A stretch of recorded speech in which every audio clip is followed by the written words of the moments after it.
Olá senhoras e senhores, meu nome é Felipe Ferreira, você está assistindo ao Jacaretanga e esse é um resumo do novo e-book do Brasil Paralelo chamado Entre Mitos e Verdades, a História do Regime Militar. Obviamente isso daqui vai ser uma pincelada bem breve, então se você quiser saber mais, clique no link aqui da descrição ou dos comentários do vídeo e baixe o e-book dos caras gratuitamente. O trabalho deles está sensacional, então vale a pena conferir.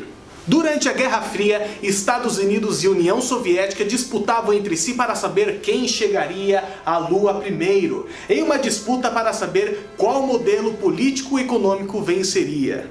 E apesar dessas duas grandes potências terem protagonizado toda a treta, eu estou sentindo uma treta! Houve muita interferência e participação externa. Como o Brasil sempre foi o país mais importante da América do Sul, afinal nós é top, né? As duas potências ficavam disputando sobre quem nos dominaria primeiro, porque isso poderia determinar se os outros países aqui da região seriam socialistas ou capitalistas. Por isso, na década de 20, a União Soviética foi espertinha e passou a infiltrar nas universidades brasileiras intelectuais socialistas. Assim, o socialismo prosperaria no intelecto dos nossos estudantes, mesmo tendo fracassado durante a Guerra Fria. Por isso a história do regime militar virou um panfleto político e uma fábula parcial e imprecisa dos fatos. Afinal, desde a época de 20, os estudantes passam por uma doutrinação onde conhecem apenas uma versão da história e depois saem da universidade, viram professores ou comunicadores e continuam replicando aquele monte de baboseira. Por isso preste muita atenção nesse vídeo, porque o que vem a seguir normalmente não é contado pelos esquerdistas da resistência.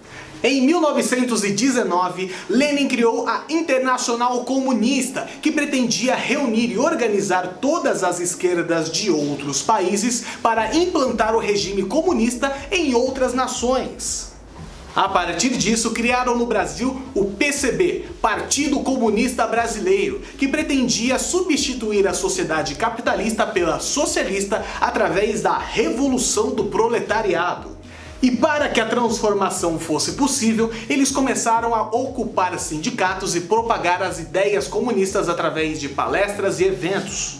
E quando uma massa crítica começou a se formar, a Internacional Comunista lá de Moscou ordenou que aqui no Brasil fossem organizadas agitações sociais para criar um clima de instabilidade político-social para viabilizar aí a tomada de poder pelos socialistas. Em 1935 foi criada a ANL, a Aliança Nacional Libertadora, que reunia vários segmentos da esquerda, mas que ainda assim recebia ordens lá da Internacional Comunista na União Soviética também. O presidente dessa organização era um carinha chamado Luiz Carlos Prestes, que desde 1931 estava sendo treinado lá na União Soviética para realizar uma revolução comunista aqui no Brasil.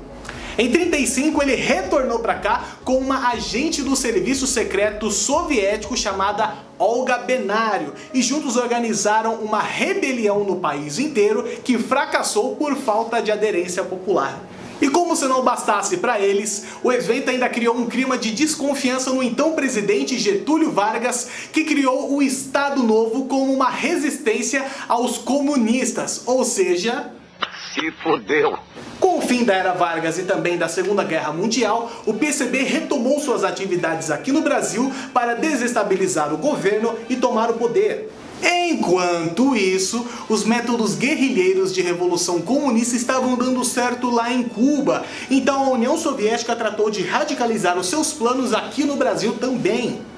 E foi aí que eles começaram a ensinar táticas de luta armada para voluntários e criar uma crescente fragilidade política e social no Brasil.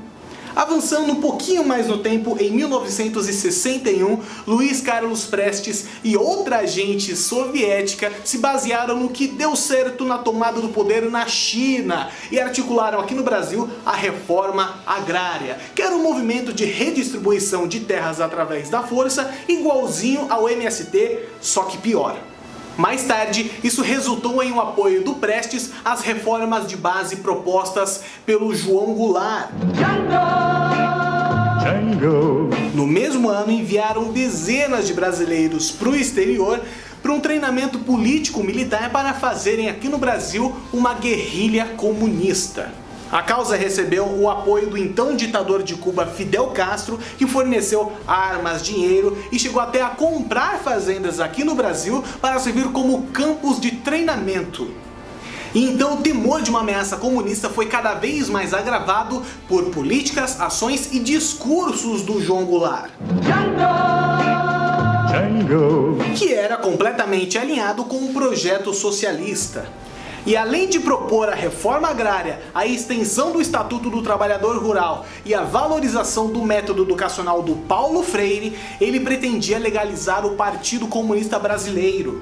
E isso tudo fez a economia estagnar e provocou uma inflação desenfreada. Em 63, Goulart solicitou ao Congresso que decretassem estado de sítio, que temporariamente suspendia os direitos e garantias dos cidadãos e submetia ao poder executivo as funções do legislativo e judiciário. Tudo isso com a desculpinha de restaurar a ordem e o poder social.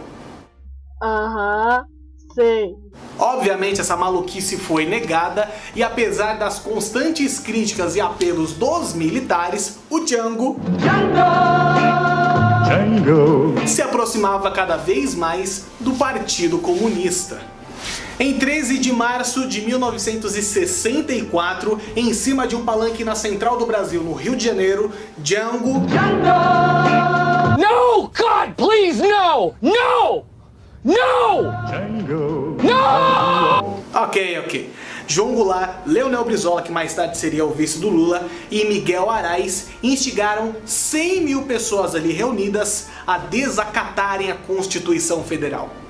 Nesse comício, que foi organizado por sindicatos e estava sendo transmitido por rádio e TV, Goulart disse para o povo se unir contra aqueles que se opunhavam às suas propostas e se estabeleceu como uma ameaça comunista à nossa nação. Uma semana depois do tal comício, oficiais da Marinha decretaram um motim na sede do Sindicato dos Metalúrgicos do Rio. E isso em protesto à ordem de prisão dos organizadores da comemoração de aniversário da Associação dos Marinheiros e Fuzileiros Navais, que era uma entidade ilegal. A rebelião incitou várias outras no interior das Forças Armadas. E em 26 de março, os marinheiros fizeram um acordo de rendição que determinou a prisão de vários badernistas e revoltosos de um quartel em São Cristóvão. E aí, horas depois, o Django foi lá e soltou os caras.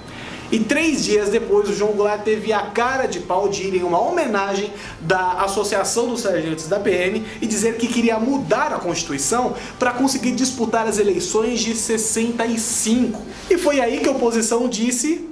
Filho da puta! Para com essa porra aí! E aí todo mundo começou a se mobilizar contra o Django. E foi aí que vários parlamentares, instâncias da Igreja Católica e os principais jornais do país, como o Globo, se uniram e pediram respostas, ações das Forças Armadas. O povo também se uniu em várias manifestações contra a ameaça comunista representada por Django, como foi o caso da Marcha pela Família e Liberdade. E em 31 de março, militares de Minas Gerais marcharam rumo ao Rio de Janeiro para ocupar a cidade e depor Django. E o general Castelo Branco, que era o chefe do Estado-Maior, não estava sabendo de absolutamente nada e telefonou pro governador de Minas e disse: véi, é melhor conter esse pessoal aí, senão vai dar merda. Os militantes tontos lá do Django, aquele monte de vermelhinho, vão fazer derramamento de sangue e aí vai dar uma merda federal, cara. Só que graças a Deus nada disso aconteceu. E no dia 1º de abril, o Django foi até Brasília se reunir com o Brizola para tentar organizar uma resistência. Ele até mandou o chefe da Casa Civil fazer um pronunciamento dizendo que o Django permaneceria na presidência. Só que todo mundo cagou e ninguém ligou. Tanto que o presidente do Senado decretou vacância do Poder Executivo Federal e quem assumiu foi então o presidente da Câmara dos Deputados, Ranieri Mazzilli. Django viu que estava fragilizado demais para persistir e então se exilou no Uruguai. Ou seja, arregou.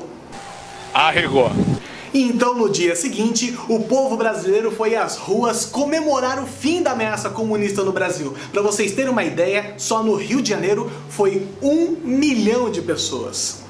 Ah, agora eu entendi! Agora eu saquei! Agora todas as peças se encaixaram! Ou seja, toda aquela história de que os militares meteram o pé na porta e falaram o seguinte: nós que manda nessa porra, pode sair o presidente! E aí tomaram o poder sem o apoio do povo, não é muito verdade, né, gente? Obviamente foi um processo traumático para o Brasil, mas nós devemos reconhecer que se não fossem por eles, muito provavelmente o Brasil seria uma Cuba gigantesca. Enfim, se você gostou desse vídeo, não se esqueça de se inscrever no canal, ativar o sininho, pegar o link do vídeo e jogar nos seus grupos de WhatsApp, ou então compartilhar no Facebook, ou então baixe para postar onde quiser, porque é muito importante que as pessoas entendam o contexto no qual gerou-se o regime militar. Então fiquem ligados aqui também, porque em breve vamos lançar um vídeo dizendo o que de fato aconteceu durante o regime militar. Meu nome é Felipe Ferreira e até a próxima. Tchau, tchau.